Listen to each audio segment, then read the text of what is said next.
Listo. Miremos acá. Aquí. Juan 8. No, mentira, estoy loco. Es Juan 5. Vamos a leer Juan 5, capítulo del versículo 30 hasta el 47. Bueno, Helber me dice que no puede participar, nos va a estar escuchando, entonces vamos a leer Julián, después Vanessa, después Angélica y después yo. Vamos a leer de a 5 versículos, empezando por Julián, desde el 30, Juan 5:30, después Laura, Vanessa, después Angélica.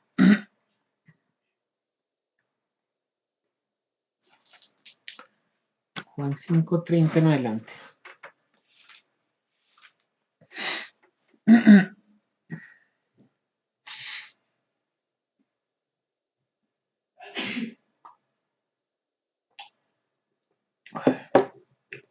Cuando quieras, Julián, empezar.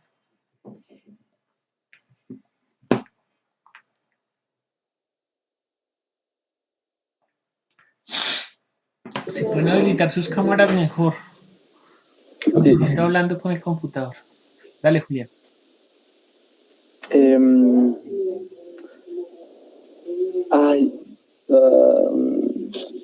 ¿Qué pasó? No. Es que mi hermana se echó la Biblia de Jack, está en español, entonces la busqué en internet, pero también me sale en inglés. No sé si alguien puede ir leyendo mientras yo la busco. Tranquilo, sí. Entonces empieza Laura, Vanessa, después Angélica, después yo. Y entonces tú me ayudas ahorita con otros versículos. Listo, de a un versículo, ¿verdad? De a 5. De a 5. Yo no puedo hacer nada por mi cuenta. Juzgo según lo que el Padre me dice y mi decisión es correcta. Es así porque no trato de hacer lo que yo quiero, sino lo que quiere el Padre que me envió. Si solo yo testifico a mi favor, nadie está obligado a aceptarlo. Pero hay alguien más que testifica a mi favor y sé que su testimonio acerca de mí es cierto. Ustedes enviaron mensajeros para escuchar a Juan y él les dio un testimonio verdadero. Pero yo no necesito que un hombre dé testimonio acerca de mí. Yo solo les digo esto para que ustedes puedan ser salvos. Juan fue como una lámpara encendida que iluminaba al pueblo, y ustedes se alegraron de disfrutar de su luz por un tiempo. Pero tengo a mi favor un testimonio más valioso que el de Juan. Lo que yo hago, que es lo que el Padre me encargó que hiciera, comprueba que de veras el Padre me ha enviado. Y también el Padre que me ha enviado da testimonio a mi favor, a pesar de que ustedes nunca han oído su voz ni lo han visto, ni dejan que su palabra permanezca en ustedes, porque no creen en aquel que el Padre envió. Ustedes estudian la Escritura con mucho cuidado, porque esperan encontrar en ella la vida eterna. Sin embargo, aunque la Escritura da testimonio de mí, ustedes no quieren venir a mí para tener esa vida. Gloria de los hombres no recibo, mas yo conozco que no tenéis amor de Dios en vosotros. Yo he venido en nombre de mi Padre y no me recibís. Si otro viniese en su propio nombre, a ese recibiréis. ¿Cómo podéis vosotros creer, pues recibís gloria los unos de los otros y no buscáis la gloria que viene del Dios único? No penséis que yo voy a acusaros delante del Padre. Hay quien os acusa, Moisés, en quien tenéis vuestra esperanza. Porque si creyereis a Moisés, me creeríais a mí, porque de mí escribí él. Pero si no creéis esos escritos, ¿cómo creeréis a mis palabras? Vamos a orar y empezamos el estudio de hoy. La clase de hoy es cómo debemos ver la Biblia. Entonces, oremos. Padre, te damos gracias.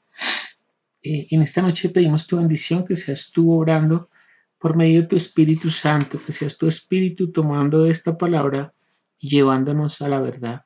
Bendice a cada uno de los que se conectan esta noche, Señor, para que tú abras nuestro entendimiento, para que tú nos muestres, conforme a las Escrituras, cómo debemos ver la palabra. En el nombre de Jesús te damos gracias. Amén y amén. Amén. Bueno, hoy vamos a ver cómo se debe ver la Biblia. No sé si ustedes alcanzaron a ver las diapositivas de la semana pasada. Al final había un avance de lo que íbamos a ver en esta clase. Entonces aquí aparecen algunos personajes en esta narración. Entre ellos pues está Juan el Bautista, está Jesús. ¿Quién más, ¿a quién más identificaron por ahí?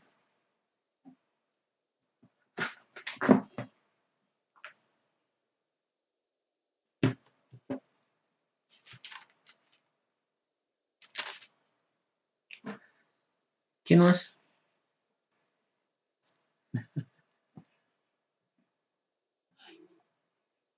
Bueno, miremos aquí en la diapositiva.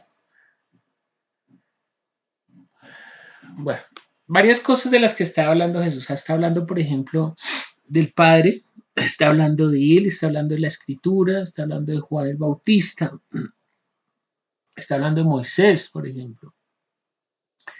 Y todos ellos nos están dando un panorama de lo que está diciendo Jesús. Él dice que si él diera testimonio de sí mismo, pues su testimonio no sería válido, no como en un juicio. Normalmente cuando una persona se presenta a una declaración libre, pues él da su testimonio, pero normalmente para corroborar esa versión, el juez o la persona que está recibiendo el testimonio le dice si no hay alguien que pueda corroborar ese testimonio, o si tiene alguna coartada, se llama eso, ¿no? La coartada es que si él dice, no, el día de los hechos yo estaba con mi esposa en la casa, entonces pues obviamente la esposa debería dar testimonio de eso. Los vecinos podrían ser otra parte testimonial de lo que está sucediendo. Bueno, aquí Jesús está utilizando o está citando algunos términos para hablar del testimonio de lo que está, de lo que Él es o lo que Él representa. Entonces, la semana pasada, si ustedes alcanzaron a ver la diapositiva, entonces dice que la Biblia está hablando de manera panorámica o está mostrando un cuadro específico que es a Jesús. Toda la escritura, desde Génesis hasta Apocalipsis, está dando testimonio de Jesús. Yo les voy a hacer un pequeño ejercicio, espérenme a ver si lo puedo abrir. Si puedo mostrarles una imagen que tengo acá. Porque me minimiza. Bueno, minimicemos acá.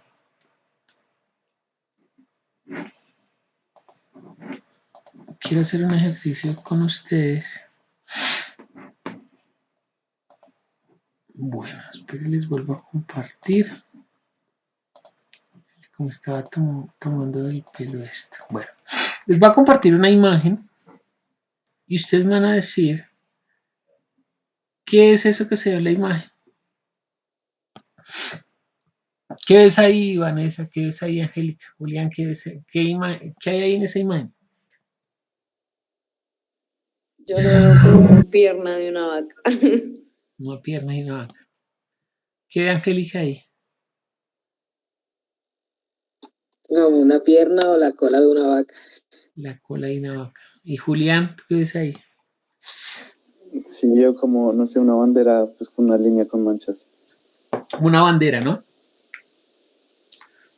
Bueno, este ejercicio nos sirve para mirar, para mostrar cómo si uno se fija en una parte pequeña de la Biblia, pues se está viendo de esta manera, ¿no? Realmente eso que ven ustedes ahí es el cuello de una jirafa que está pasando por el frente de una ventana. Entonces aquí está el cuello, por acá, ustedes ven ahí, ¿cierto? Este es el cuello, por acá pues debe estar la cabeza, los ojos y más abajo aquí el cuerpo, ¿no? Pero fíjense que ustedes pudieron haber, o sea, cada uno hizo una interpretación de lo que puede ver desde esa perspectiva. Ahí está la dificultad que uno puede formarse. Si uno, por ejemplo, toma una parte pequeña de la Biblia, pues uno puede hablar desde esa perspectiva. Entonces podría hablar simplemente con respecto a eso que se está imaginando que representa. Pero cuando uno puede ver la Biblia de manera panorámica, es que yo cerré aquí. Mientras tengo que volver a abrir acá. Cuando uno puede empezar a mirar panorámicamente la Biblia, pues ahí ya uno puede ver el cuadro completo, ¿no? Eso es lo que está lo que está mostrando aquí la diapositiva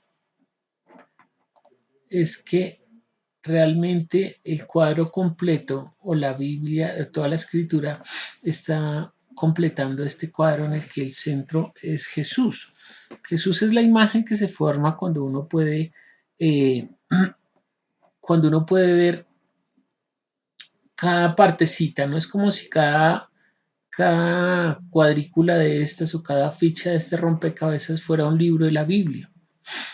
Entonces, si uno toma un solo libro y lee sobre ese concepto, por ejemplo, podría encontrarse con narraciones muy confusas, ¿no? Por ejemplo, en el Antiguo Testamento hay una narración en la que, por ejemplo, Dios le dice al rey que vaya y mate a todos los de una población, incluyendo los animales y los niños y todo, y el rey no hizo lo que le mandó Dios. Entonces me dice, pero qué Dios tan malo.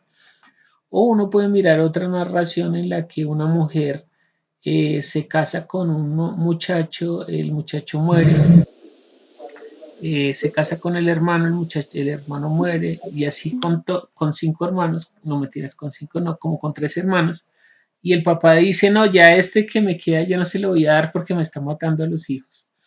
Y ella se disfraza de prostituta y engaña al papá, o sea, el suegro, tiene relaciones sexuales con él y queda embarazada. Y cuando ella queda embarazada, el suegro la quiere matar, pero ella le ha puesto una trampa y después el suegro dice, no, ella es más justa que yo.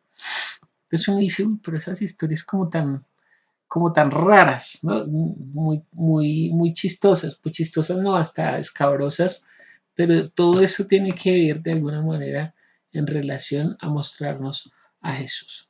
Eso es lo que queremos mirar, eso es lo que se llama mirar panorámicamente la escritura. Por ejemplo, Jesús va a utilizar aquí algo muy importante, y es que en el versículo, cuando leímos en el versículo 46, de Juan 5 dice, si creyeses a Moisés, me creerías a mí, porque de mí escribió él.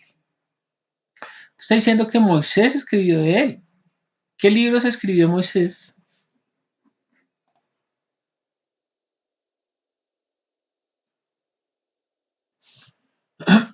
¿Qué libros son los que escribió Moisés? ¿Se acuerda?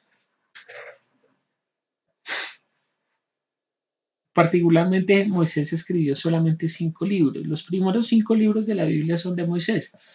Desde Génesis hasta Deuteronomio son los escritos de Moisés. Y Jesús está diciendo que de él escribió Moisés, pero si no le creen a Moisés, pues mucho menos le van a creer a él. Ahorita vamos a ver eso, me interesa mucho que miremos eso que está diciendo Jesús, es muy importante. Entonces, en el texto que acabamos de leer, pues ahí están dando testimonio. Juan el Bautista está dando testimonio de Jesús. Juan el Bautista representaría como los profetas, ¿no? Los profetas que están dando testimonio de Jesús. Moisés está representando la ley, que también está dando testimonio de Jesús. Por eso cuando leímos acerca de la justicia en Romanos capítulo 3, dice que aparte de la ley se ha manifestado la justicia de Dios testificada por la ley y por los profetas. ¿No? La justicia de Dios por medio de la fe en Jesucristo. ¿Cómo se fundamenta la fe en Jesucristo? Pues porque la ley y los profetas estaban dando testimonio de él. Eso es lo que Jesús está diciendo. El Padre también está dando testimonio de él. Lo curioso del Padre es que nadie lo ha visto ni lo ha oído. Entonces, ¿cómo dio el testimonio? Pues muy sencillo, por medio de las escrituras. ¿No? Porque las escrituras, cuando hablamos de las escrituras, pues ya deberíamos tener claro que estamos hablando del Antiguo Testamento, porque hasta ese momento no hay escritos sino de Génesis hasta Malaquías, que es el último de los profetas del Antiguo Testamento. Bueno, realmente el último es Juan el Bautista, y le está citando a Jesús, pero toda la escritura está dando testimonio de Jesús. Así es como nosotros debemos ver la escritura. Entonces vamos a leer, no sé si Julián ya tiene forma de leer. Sí. Listo. Entonces vamos a leer Lucas capítulo 24, versículo 44 y 45.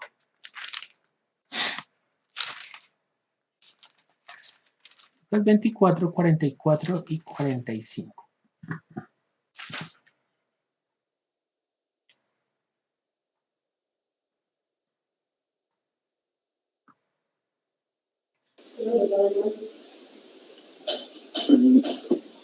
Y les dijo, estas son las palabras que os hablé, estando aún con vosotros, que era necesario que se cumpliese todo lo que está escrito de mí en la ley de Moisés, en los profetas y en los salmos. Entonces les abrió el entendimiento para que comprendiesen las escrituras. Para que comprendiesen eso. Entonces aquí nuevamente Jesús está diciendo que ¿quién está dando testimonio de él? Los profetas, los salmos. Moisés, los libros de los profetas Moisés, sí. ¿Cierto? O sea, está hablando de la escritura. Que vimos, y lo que vimos en esa primera lección es esa es la forma de ver la Biblia, ¿no? Cuando hablamos de la ley de Moisés y los profetas, estamos hablando del Antiguo Testamento. Ahí incluye los salmos, porque los salmos son los otros escritos de los que hemos hablado en esa clase. Entonces dice que toda la escritura está dando testimonio de él, de Jesús, ¿no? Cuando volvemos a algo muy importante que aquí les va a decir, es algo que yo quiero que hagamos el ejercicio, dice que el versículo 45, entonces les abrió el entendimiento para que comprendiesen las escrituras. A ver, aquí quedó mal esto. ¿Qué significa abrir las escrituras?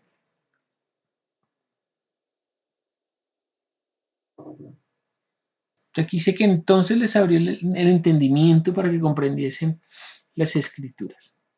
¿Qué se imaginan ustedes que es abrir el entendimiento? ¿O qué significa abrir las escrituras mejor? ¿Qué será abrir las escrituras? ¿Qué dice Vanessa? Permitirles conocer de su palabra, de su verdad. ¿Cómo? ¿Cómo les está permitiendo? Pues primeramente cuando dice que abrió el entendimiento. Y aparte, si habla de las escrituras, pues desde su palabra, de la Biblia. Es que cuando la Biblia dice que Él les abrió el entendimiento, uno se imagina como una fuerza sobrenatural que vino y actuó sobre su mente, ¿no? No sé si ustedes piensan de esa manera. Como que es una fuerza especial que viene sobre algunos y transforma algo en su mente que les permite ver espiritualmente. Pero realmente aquí lo que está hablando es que cuando ellos entienden el propósito de las escrituras, entonces se abre el entendimiento y se les abre las escrituras. Es entender para qué sirven las escrituras. Jesús les está diciendo para qué sirven las escrituras. Las escrituras son las que dan testimonio de él. Y si volvemos a Juan capítulo 5, vamos a Juan capítulo 5, pues Jesús también le está diciendo esto no solo a los discípulos, sino a los que no quieren creer en él tampoco, que son los religiosos de su tiempo. Ahí en el versículo 39 dice, Juan 5, 39 y 40, es que estoy en Lucas, no me cuadra. Juan 5, 39 y 40 les dice, es que esto es lo que les está diciendo a estos hombres que no quieren creer en él, dice, escudriñad las escrituras. Entonces nuevamente está hablando del Antiguo Testamento. Dice, escudriñad las escrituras porque a vosotros os parece que en ellas tenéis la vida eterna y ellas son las que dan testimonio de mí. Es decir, hoy en día también sucede lo que Jesús está diciendo que ellos hacían. Jesús les está diciendo a estos discípulos, bueno, a estas personas, que ellos escudriñan en las escrituras porque creen que haciendo lo que dice ahí hallan la vida eterna. No sé, ¿cómo es que dice tu versión, Angélica, en ese versículo, el 39? ¿Lo lees otra vez, por favor? Ustedes estudian las escrituras con mucho cuidado, porque esperan encontrar en ella la vida eterna. Sin embargo, aunque las escrituras dan testimonio de mí. Muy bien.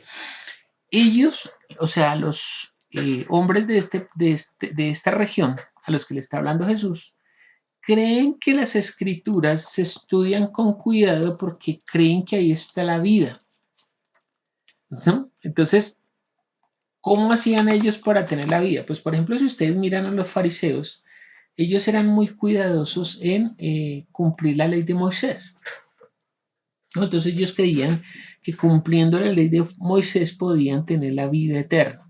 Y Jesús les dice, no, eso no se pudo hacer.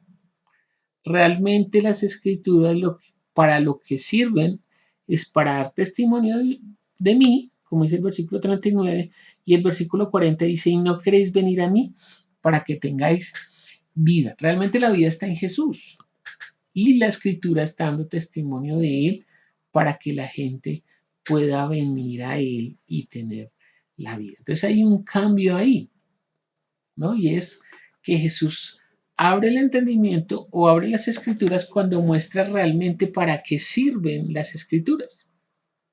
Entonces se abre el entendimiento, ¿no? Porque si lo utilizamos para tratar de hacer como dice ahí, para tener vida, pues se vuelve una confusión.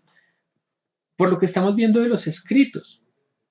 Hay escritos que son muy curiosos, que uno dice, no, pues eso no parece muy espiritual, ¿no? Si ustedes, por ejemplo, leen la historia de Judá, que es la que les conté, que la nuera se vistió de prostituta y lo engañó para tener un hijo y continuar la descendencia, pues uno dice, esas lecturas no parecen muy espirituales, ¿no? Parecen más espirituales como los escritos que escriben hoy en día los autores cristianos. Ahorita lo vamos a ver. No parece un escrito espiritual, pero realmente lo que Jesús está diciendo no es que eso no se trata de un escrito espiritual, es un escrito testimonial. Está hablando de mí, las escrituras están hablando de mí. Entonces, fíjese que, bueno, aquí está adelantada esta diapositiva, y es que abrir las escrituras es entender de qué hablan las escrituras. Que todas las escrituras, ¿qué tenemos que buscar ahí? Pues el testimonio de Jesús. Eso es lo que hay que buscar. Y mire, aún Herodes, que no es un judío, sabe que las escrituras se van a cumplir. Mire lo que dice Mateo capítulo 2, versículo 1 al 5, si me ayudas Vanessa, por favor, a esa lectura. Mateo 2, 1 al 5.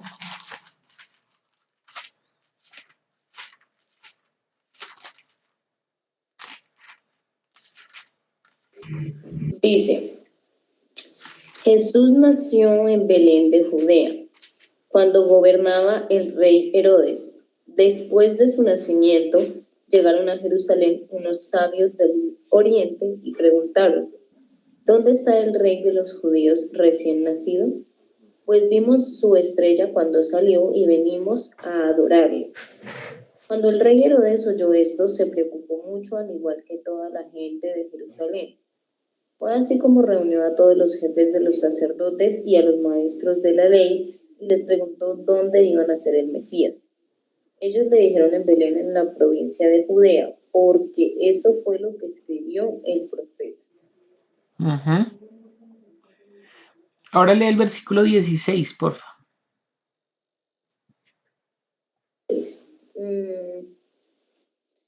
Cuando Herodes se dio cuenta de que los sabios de Oriente lo habían engañado, se enojó muchísimo.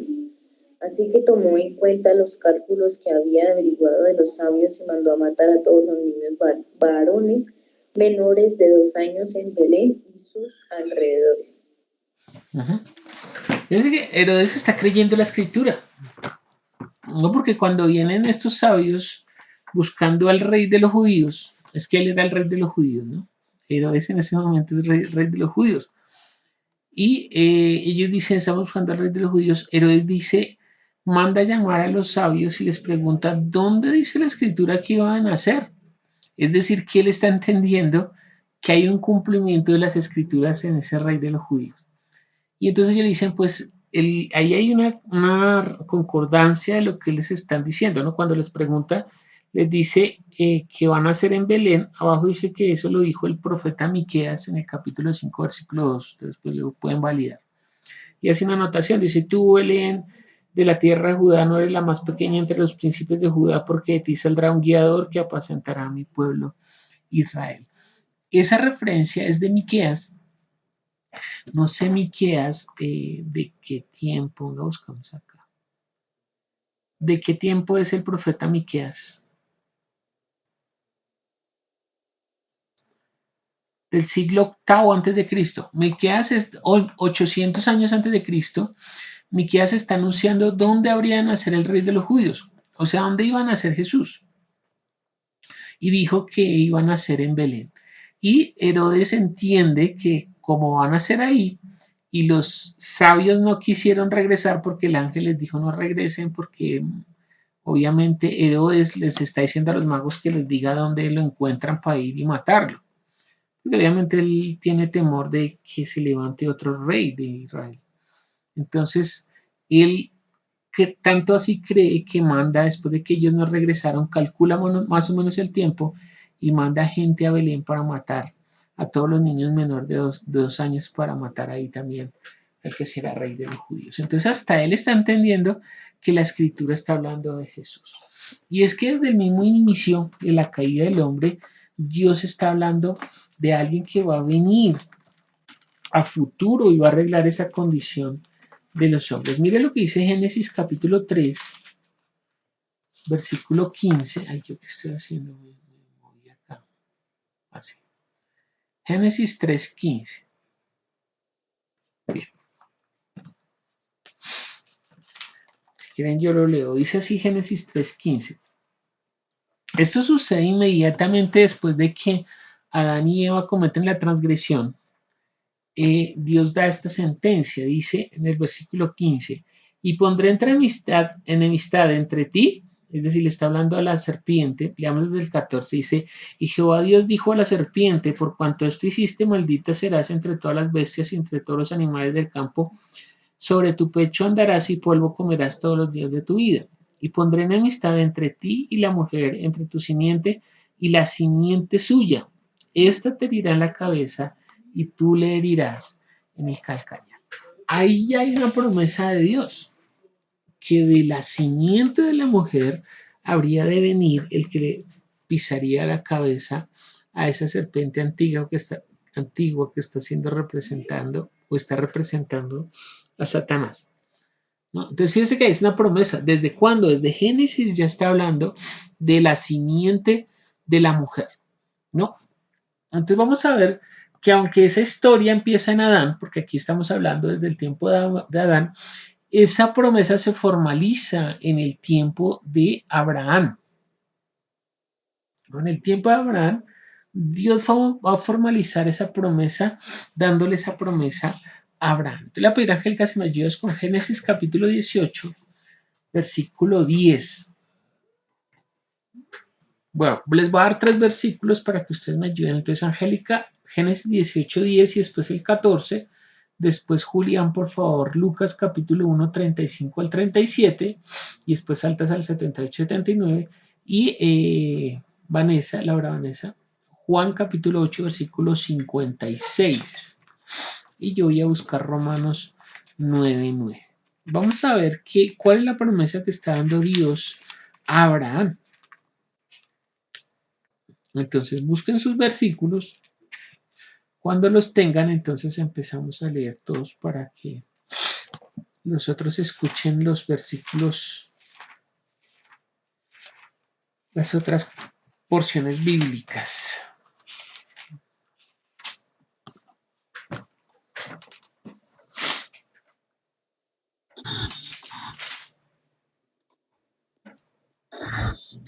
Entonces uno de ellos dijo, el año próximo volveré a visitarte y para entonces tu esposa Sara tendrá un hijo.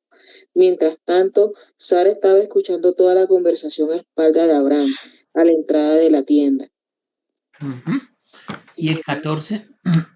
¿Hay acaso algo tan difícil que el Señor no pueda hacerlo? El año próximo volveré a visitarte y para entonces Sara tendrá un hijo. Esa es una muy mala traducción, ¿sabías?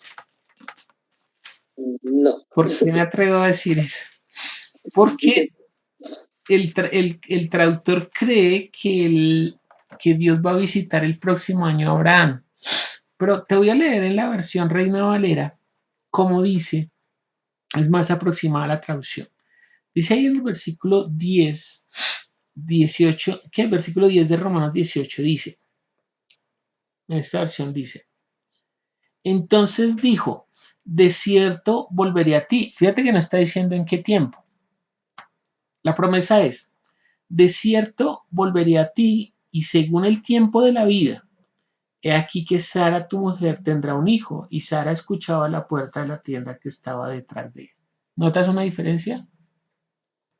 No está diciendo que él lo va a visitar el otro año. El siguiente año van a ser un niño.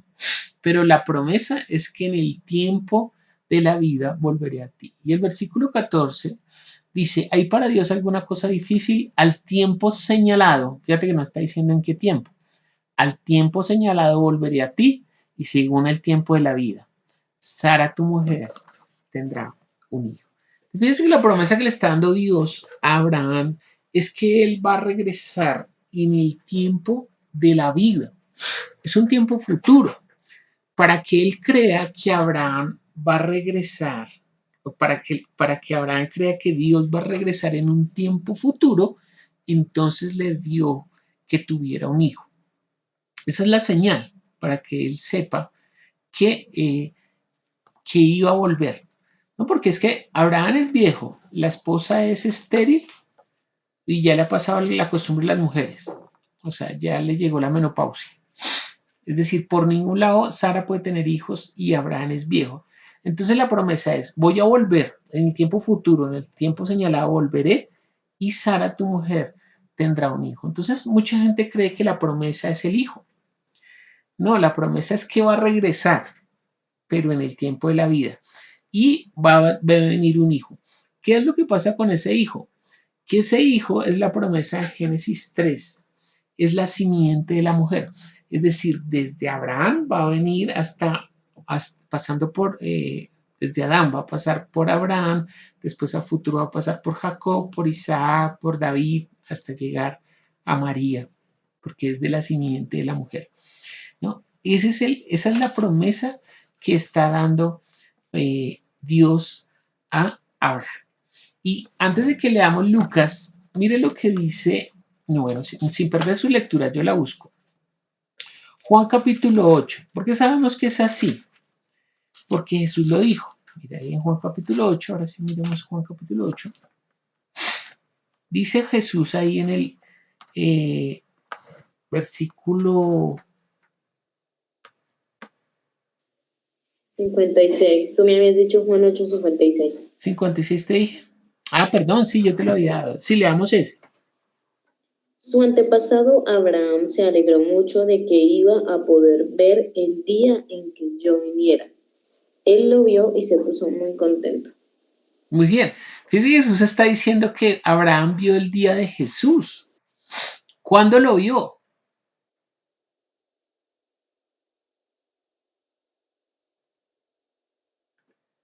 ¿Cuándo Abraham vio el día de Jesús? Es que mire, Dios le está diciendo, en un tiempo determinado volveré a ti. Sara, tu mujer, tendrá un hijo. ¿No? ¿Se acuerda que lo vimos en las primeras clases cuando vimos las profecías que tenían un tiempo de cumplimiento? Había una promesa a largo plazo, una promesa a corto plazo y una promesa a mediano plazo. La promesa a largo plazo siempre es la venida del Mesías. Aquí lo está prometiendo como cuando en el tiempo de la vida. Pero la profecía a corto plazo es que Sara, la mujer, iba a tener el hijo. Entonces es como si ustedes en un momento determinado lo han intentado todo con su esposa, no han podido tener hijos, pero ya a ella le pasó una menopausia, usted ya es viejo y ya es imposible que tenga hijos. Y Dios le dice, le voy a dar un hijo. Pero le voy a dar una promesa futuro. Entonces cuando se cumple lo del hijo, sabe que se va a cumplir la promesa a futuro.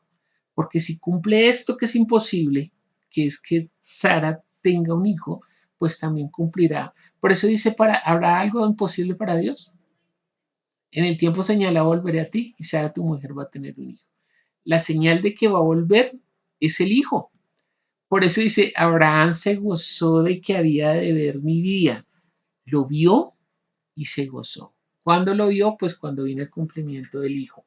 Porque esa señal indicaba que Dios cumpliría la promesa de largo plazo que era que viniera él.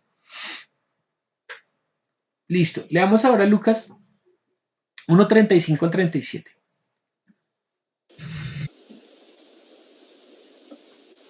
Respondiendo el ángel, le dijo: El Espíritu Santo vendrá sobre ti, y el poder del Altísimo te cubrirá con su sombra. por lo cual también el santo ser que nacerá será llamado Hijo de Dios. Y aquí tu parienta Elizabeth. Ella también ha concebido hijo en su vejez, y este es el 6º mes para ella, la que llamaban estéril, porque nada hay imposible para Dios. Muy bien. Fíjate que es como una suerte de concordancia con lo que está diciendo en el Antiguo Testamento. Casualmente también la Elizabeth, que es la mamá de Juan el Bautista, también era estéril y Dios también le concede tener un hijo. Y ese hijo que va a tener esa Elizabeth, que es la mamá de Juan el Bautista, ese hijo es el que le va a abrir el camino al Mesías, ¿no? Y leamos versículos 78 y 79, Julián, por favor. Por la entrañable misericordia de nuestro Dios, con que nos visitó desde lo alto la aurora, para dar luz a los que habitan en tinieblas y en sombra de muerte. Entonces fíjese que el que va a venir va a traer luz a un pueblo que habita en sombra, en tiniebla, en sombra de muerte, ¿no? O sea, hasta ese momento, hasta antes de la venida del Mesías, todo este pueblo estaba en tinieblas o en sombra de muerte. Por eso la promesa de Dios a Abraham es en el tiempo de la vida. Él regresará en el tiempo de la vida. Pero aquí está anunciando la vida como la luz. Porque dice, este pueblo habitaba en luz, en sombra de muerte, pero van a ver gran luz. ¿Qué representa esa luz? Pues voy a leer Romanos 9:9, leímos Juan 1:4, claro que ahorita creo que está adelante.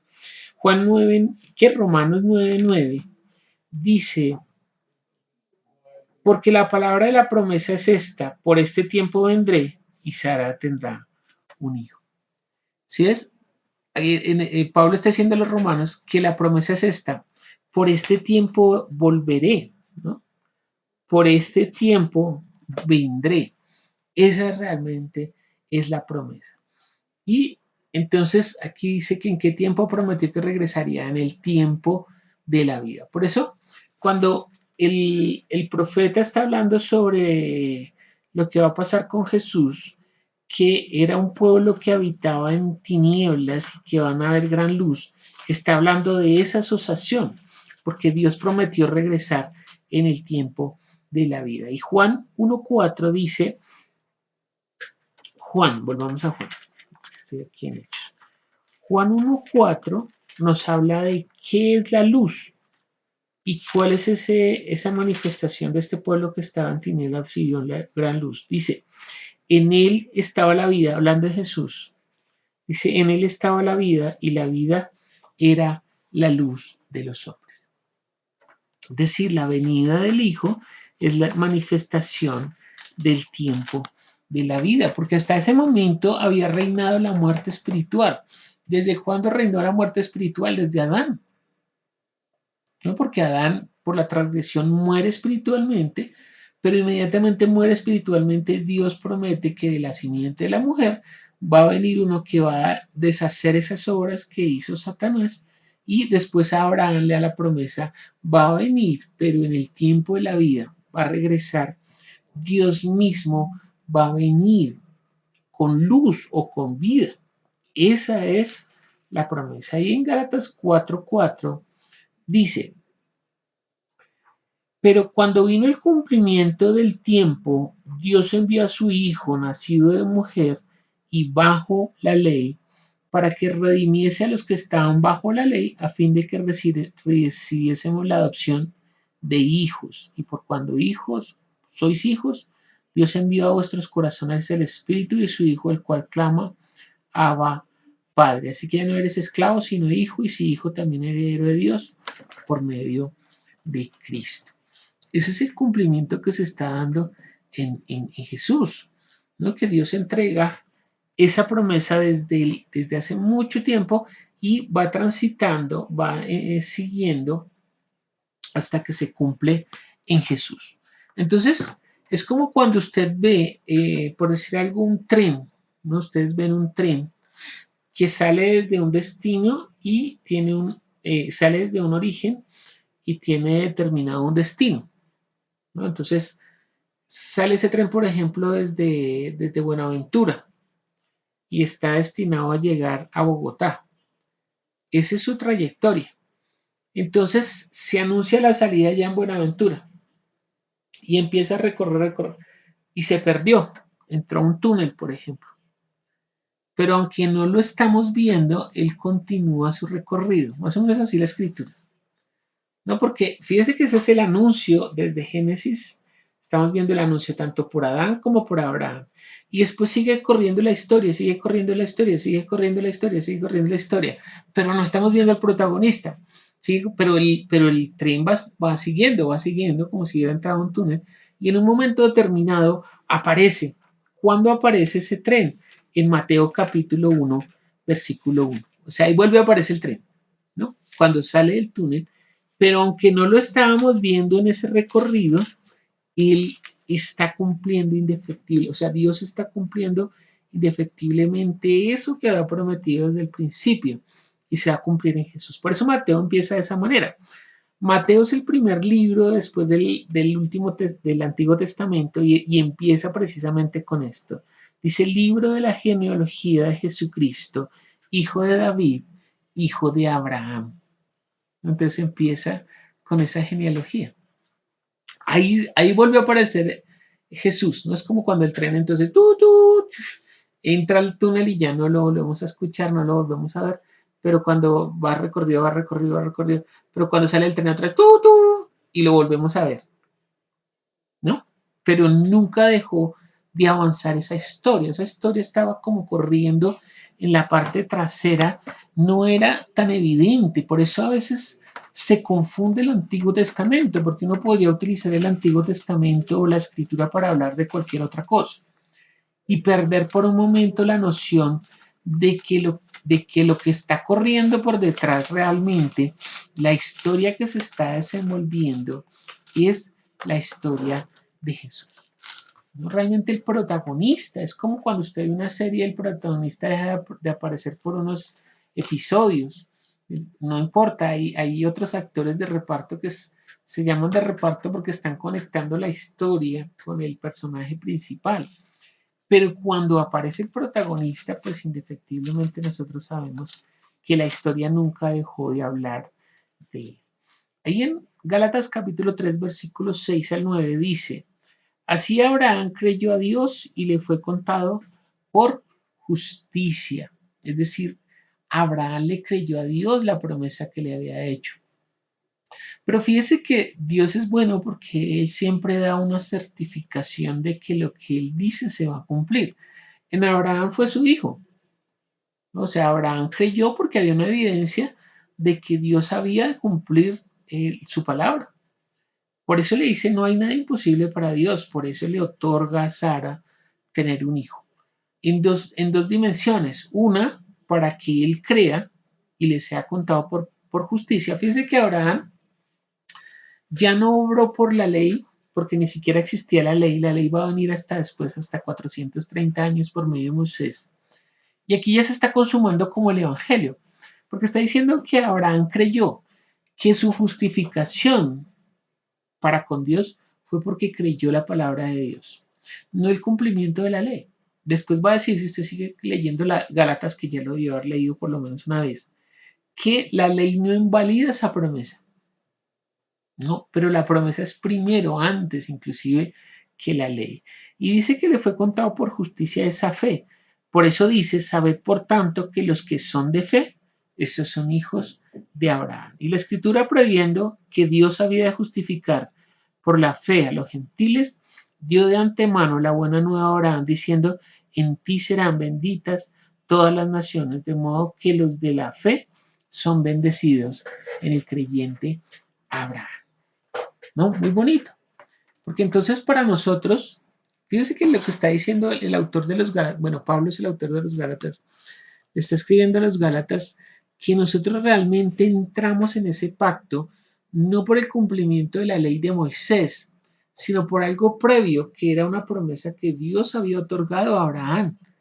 Y cuando nosotros creemos como Abraham creyó, entonces también se nos cuenta esa fe por justicia.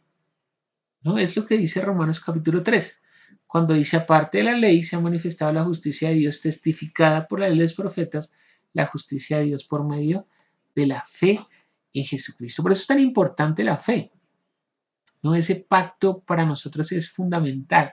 No es por el cumplimiento de la ley. No estamos diciendo que incumpla la ley para que le pasen buenas cosas, como está diciendo Pablo, sino que es por la fe en Jesucristo que nosotros podemos recibir la bendición. Por aquí dice que para que, de modo que los de la fe son bendecidos en el creyente. Entonces vamos a ver rápidamente cómo vino esa promesa y cómo se cumplió la bendición en Abraham. Entonces empezamos en Abraham, ahí lo acabamos de leer en Génesis 18 y es la promesa que Dios le da a Abraham. Abraham va a tener 2 hijos. Pero fíjese cómo somos los hombres, porque a pesar de que Dios le había dado la promesa a Abraham, su mujer no creyó. Por eso tuvo a Ismael, ¿no? Si ustedes leen en Génesis, como inmediatamente no se da la respuesta, Sara, que es la mujer de Abraham, le dice, había una costumbre y era que cuando una mujer era estéril, le podía entregar a una de sus concubinas a su esposo para que le diera hijo, porque ella no podía. Entonces, ¿cómo funcionaba? El esposo se allegaba, como dice la Biblia, o tenía relaciones sexuales con la, mm, ¿cómo puedo decir? Como la sirvienta, no sé cómo más se dice, porque suena ofensivo, ¿no? Como la doncella, la mujer de compañía, no, sí, la que le sirve a Sara. ¿Cómo se dice? Bueno, la sierva, pues, de Sara. Tiene relaciones con Abraham y cuando era así, entonces, ay, ¿qué pasó? Se ha cambiado a un plan superior, la llamada se amplia, ¿no? Me pareció aquí una cosa rara. Entonces, lo que hacía lo que hacía Sara era que recibía al hijo en las rodillas de ella para que fuera como si fuera de ella. Pero eso lo decía la ley, aunque ya había una promesa de Dios en Abraham, él no la quiso, bueno, la esposa no quiso creer y nació Ismael, ¿no? Después esto va a tener un sentido, después lo vamos a ver en Galatas por qué nace Ismael, pero él no es el hijo de la promesa, él es el hijo que se dio por la ley. Después Abraham, pues obviamente la promesa se va a cumplir en Isaac, que es el hijo que va a tener con Sara como promesa de Dios. Entonces, estos dos, mire, esto va a ser tan trascendental que estos hijos de Ismael, ¿ustedes saben actualmente quiénes son estos hijos de Ismael? Porque estos hijos de Isaac son los judíos o el pueblo que es de Israel, pero estos hijos de Ismael son los árabes. Si ustedes miran los árabes, ellos también tienen promesa de parte de Dios, por eso son tan poderosos, ¿no? Los árabes, ustedes saben que son los dueños del petróleo, que tienen mucho, mucho poder. Pero la promesa no fue por Ismael, fue por Isaac. Y de hecho, este pueblo Ismael son los que practican el Islam, ¿no? Por eso ellos también hablan de Abraham y todo esto. Pero la promesa realmente vendría por Isaac. Entonces, en ese tiempo se les llama a los hebreos, por eso ustedes a veces escuchan hablar de los hebreos, es porque viene por acá. Isaac va a tener un hijo que se llama Esaú, pero tampoco Esaú es el hijo de la promesa, y Jacob, el primogénito era Esaú, pero Jacob le compró la primogenitura a Esaú, ¿se acuerdan? Por un plato de lentejas le compra la bendición a Esaú y él la vende, aunque después dice que lloró y con lágrimas procuró, ya no se halló tiempo para el arrepentimiento. Jacob realmente es por Jacob es que va a venir la bendición. Después de Jacob se les van a llamar israelitas. ¿Por qué? Porque Jacob va a pelear con Dios y él le va a cambiar el nombre. Ya no te llamarás más Jacob, sino será tu nombre Israel, ¿no? La historia de la pelea de Jacob con Dios. Y de Jacob va a tener 12 hijos. Ahí están Rubén, Simeón, Leví, Judá, Adán, Neftalí, Gad, Aser, Isaacar, Zabulón, José, pero José no heredó por Jacob, sino que fueron sus hijos Efraín y Manasés y Benjamín. Esas 12 tribus son las 12 tribus de Israel, ¿no? Eso es lo que usted lee por ahí. Cuando Dios manda construir el tabernáculo, hablan de esas tribus y cómo estaban distribuidas alrededor del tabernáculo. Entonces, fíjense cómo se está desarrollando la bendición. Pero de esas 12 tribus, de estas 12, va a ser por Judá. Ustedes lo pueden leer ahí en Génesis 49, cómo Jacob va a dar una promesa, una profecía sobre Judá, que de él va a venir el león de la tribu de Judá. Bueno, por eso se llama el león de la tribu de Judá. Pablo, perdóname que te interrumpa. Sí. Es que aquí me aparece un aviso de que la llamada finalizará en 7 minutos. Sí, no sé por qué me aparece eso. Es que lo ajustaste de pronto para cierto tiempo limitado. No. Bueno, no sé, ahí te aviso, por si acaso. Si de pronto nos llega a cortar, inmediatamente les mando otro link porque no sé. Sí, lo hago como siempre, no sé por qué me apareció, no sé si fue que le pulsé por ahí alguna cosa. Si lo llega a desconectar, entonces les mando nuevamente el link para que se conecten y no se pierdan, ya nos falta poco. Entonces, de Judá va a venir Isaí, bueno, aquí va a venir Isaí, de Isaí va a venir David, ahí están los versículos bíblicos para corroborar, de David va a venir Salomón, de Salomón va a venir Roboam, es el hijo de Salomón, pero aquí va a suceder algo curioso, y es que Roboam fue un mal rey, y debido a su mal reinado se dividió este reino, porque hasta este momento son las 12 tribus que se llama Israel, no es una sola, es un solo pueblo, pero como Roboam fue un mal rey, entonces resulta que hay un general que se llamaba Jeroboam, que venía desde el tiempo de David inclusive, y él aprovechó esa coyuntura para autonominarse como líder de las 10 tribus, de 10 tribus que se van a ir hacia el norte, y Roboam se va a quedar con la tribu de Judá y la tribu de Jamín que quedan en el sur. Entonces de ahí en adelante hay una división, por eso a veces ustedes leen, cuando ustedes leen en el Antiguo Testamento, habla de las tribus del reino del norte, las tribus del reino del sur. Entonces estas tribus del reino del norte van a ser cautivas a Samaria en el año 700 más o menos antes de Cristo, y ellos se van a paganizar mucho, van a introducir los dioses de los otros pueblos, van a seguir otras culturas, bueno, se volvieron una nada de estas. Y cuando ellos regresan de Samaria, ¿de dónde les dije? De Samaria, no, de Samaria no, estoy mirando aquí, me confundí. Ellos fueron cautivos a Siria, Siria.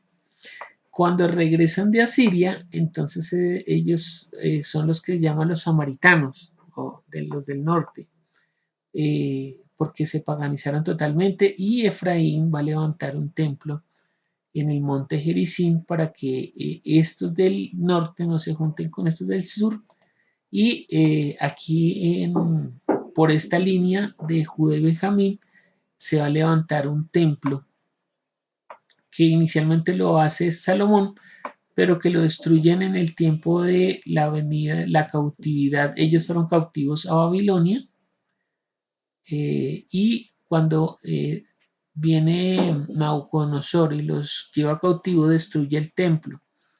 Cuando ellos regresan de Babilonia, ellos sí fueron muy juiciosos y guardaron la ley, y regresaron, reconstruyeron el templo. De hecho, Herodes va a levantar el templo, y entonces se empiezan a dar como dos cultos, ¿no?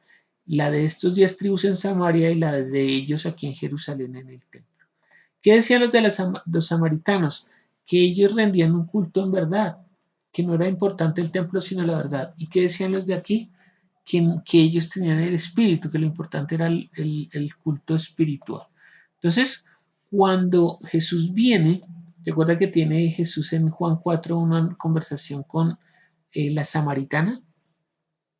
La samaritana le dice que dónde se ve a adorar, porque existían estos dos lugares. Entonces le dice, ya no va a ser un lugar, sino va a ser en espíritu y en verdad, porque los verdaderos adoradores adoran en espíritu y en verdad. Entonces, cuando ellos regresan del cautiverio, regresan como los samaritanos, y cuando ellos regresan del cautiverio, regresan como los fariseos, hombres muy cuidadosos de la ley. Entonces, fíjense cómo se está dando el desarrollo de toda la promesa de Dios, y esa es la genealogía. Pero fíjate que la genealogía viene por este lado, por Judá. Por eso cuando Jesús tiene el encuentro con la samaritana, le dice, de los judíos viene la salvación, ¿no? Porque es por medio de la tribu Judá que va a venir el Mesías.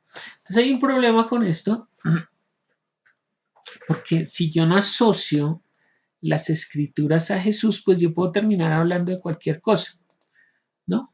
Bueno, aquí les voy a dar estos detalles, estas lecturas, pero realmente toda la Biblia, ahora estamos viendo que no solamente el Antiguo Testamento, sino después el Evangelio y después los testimonios están hablando de Jesús.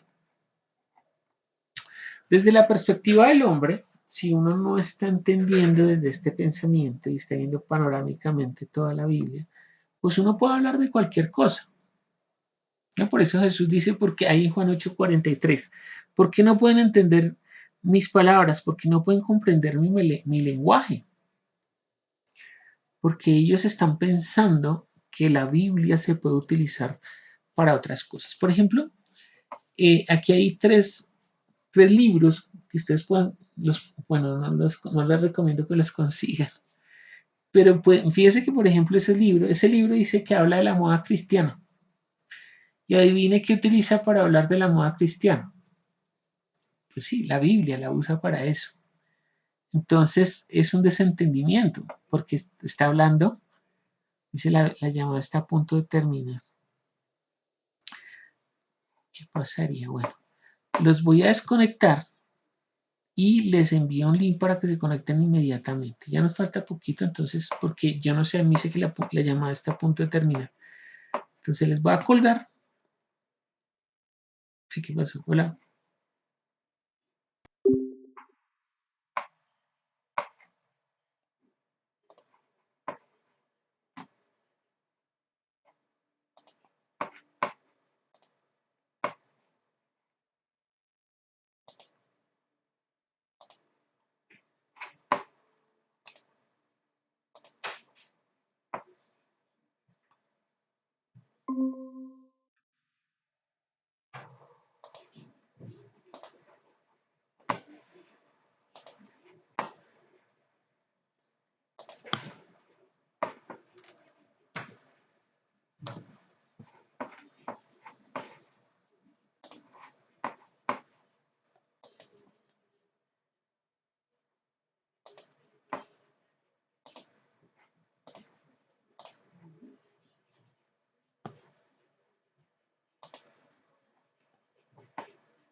Listo, solo falta Laura Vanessa.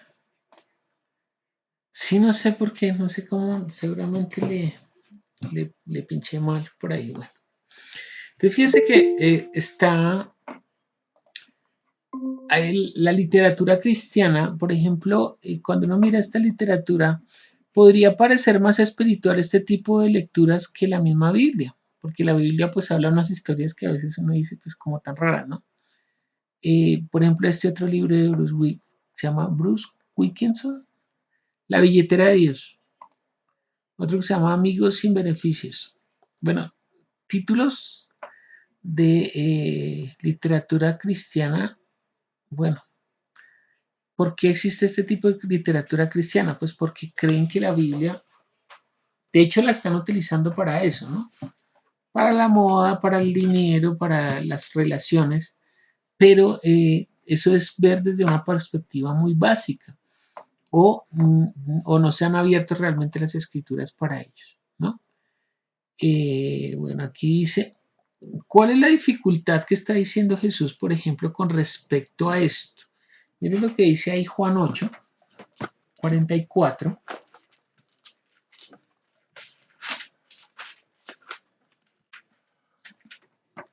Es muy importante para nosotros entender cómo está hablando Jesús. Porque mire lo que les va a decir a estos hombres, porque aquí le está hablando a unos hombres que han creído en él, porque ahí desde el principio dice que Jesús hablando con unos hombres que ya han creído en él les dice esto. El versículo 44 dice, vosotros sois de vuestro padre el diablo, y los deseos de vuestro padre queréis hacer. Él ha sido homicida desde el principio y no ha permanecido en la verdad porque no hay verdad en él. Cuando habla mentira, de suyo habla porque es mentiroso y padre de mentira. Y a mí, porque digo la verdad, no me creéis. Es lo delicado que lo que está diciendo Jesús, que cuando alguien habla de su propia cuenta, está hablando mentira y se está haciendo semejante. No les está diciendo que son hijos de su Padre Dios, les está diciendo, si usted habla de lo que a usted le parece y no la verdad, entonces usted es digno hijo de su Padre, el diablo, porque el diablo habla de su propia cuenta. Jesús ya en varias ocasiones lo hemos visto, que dice, yo no hablo a mi propia cuenta, solo hablo lo que el Padre me dijo, y sé que lo que el Padre me dijo es mandamiento, y sé que su mandamiento es vida. Eso dice Juan capítulo 12. ¿No? Quien habla de su propia cuenta está buscando su propia gloria, lo acabamos de leer en Juan capítulo 5, ¿no? Porque dice, ustedes se dan gloria los unos de los otros y no buscan la gloria que viene de Dios. ¿Qué es buscar la gloria que viene de Dios? Pues hablar lo que dice Dios mismo sin, aunque me afecte a mí, porque uno a veces busca su propia gloria, ¿no? Como que la exaltación sea para el que está predicando porque dice cosas agradables.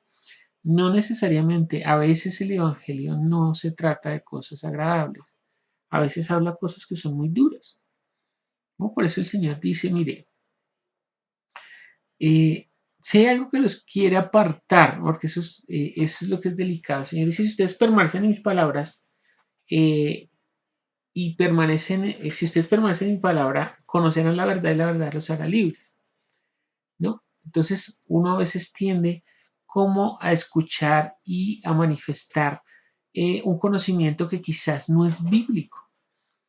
Entonces empieza a hablar de lo que le parece. Pero por eso es tan importante escudriñar las escrituras y entender de qué está hablando. Y eso es abrir las escrituras. Cuando uno finalmente descubre que las escrituras están dando testimonio de Jesús y que el objetivo de Dios es que vengamos a Jesús para tener vida, entonces cambia totalmente el panorama. No está buscando como otras cosas, como las lecturas que yo les estoy diciendo.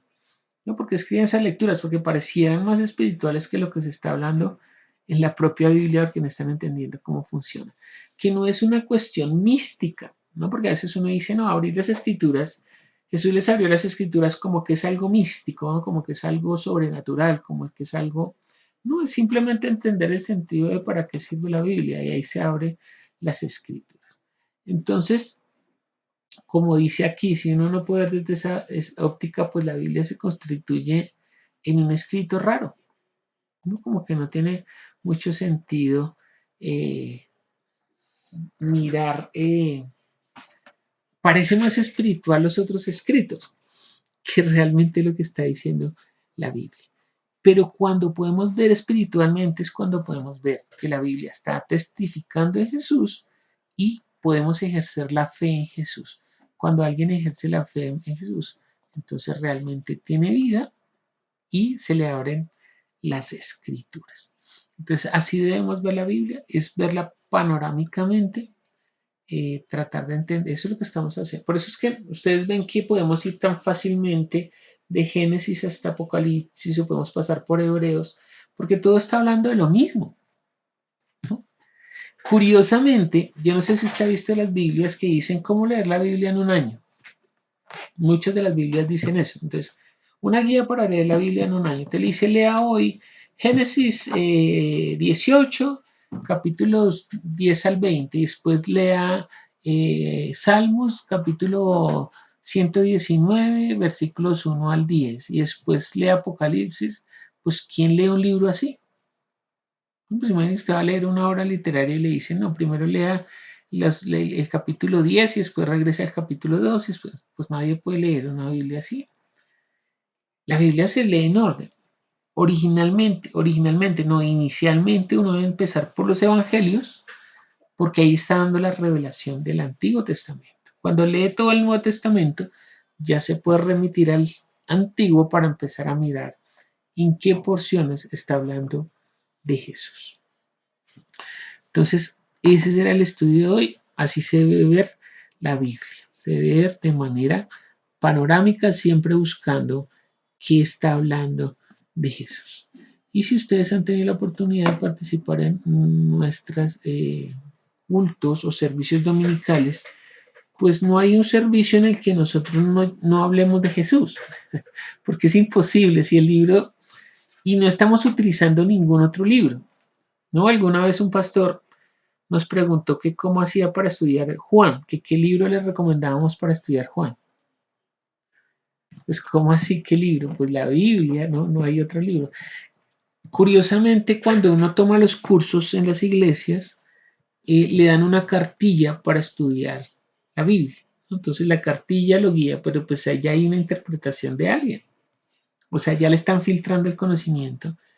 Entonces no es tan bueno. Realmente si ya está la Biblia y la Biblia está dando testimonio de sí misma, pues no necesitamos ningún otro texto para poder. Y ustedes ven que no tenemos otro texto. Por eso más bien recomendamos que los textos que están en las diapositivas no se tomen como si fueran la verdad. Simplemente son una guía para entender el tema que vamos a ver ese día. Pero realmente la verdad no está en esas diapositivas, está en la Biblia. Si usted no lee la Biblia y toma el seminario, pues se va a volver una doctrina, porque ustedes están confiando en lo que les estamos diciendo y no lo está comprobando usted mismo por la Biblia. Por eso es muy importante la lectura de la Biblia. No sé si hay alguna pregunta. ¿Muy claro? Bien. Entonces así debemos ver la Biblia panorámicamente y buscando a Jesús, porque de él está dando testimonio. Entonces vamos a terminar orando. Muchas gracias por su compañía. Qué lástima que el ver no se pudo conectar. Y nos vemos el otro martes, si Dios permite. Mañana tenemos estudio de los libros de los Hechos. Se quieren conectar, 7:30. Cordialmente invitados. Entonces terminemos orando. Padre Celestial, te damos gracias en esta noche por tu palabra, que es la verdad. Nosotros anhelamos que tú nos abras las escrituras, Señor, que podamos ver realmente de qué se trata este libro, que siempre nos está dando testimonio del Hijo, que el deseo tuyo es que nosotros podamos ejercer la fe en Jesús por la certificación de las escrituras que dan testimonio de Él. Ora con poder en nosotros. Glorifícate, Señor, en cada uno de los que se conectan esta noche, en sus familias, que tú los uses con poder para que también ayuden a otros a abrir el entendimiento y a abrir las escrituras, a entender realmente que la escritura, que la Biblia está dando testimonio de Jesús. Entonces, obra con poder, ayúdanos, Señor, a permanecer en esa verdad, no a hablar por nuestra propia cuenta, sino a fundamentarnos solamente en lo que tú nos has enseñado. Obra con poder en esta noche, te lo pedimos en el nombre de Jesús. Amén y amén. Bueno, ay, aquí qué pasó, más del escritorio.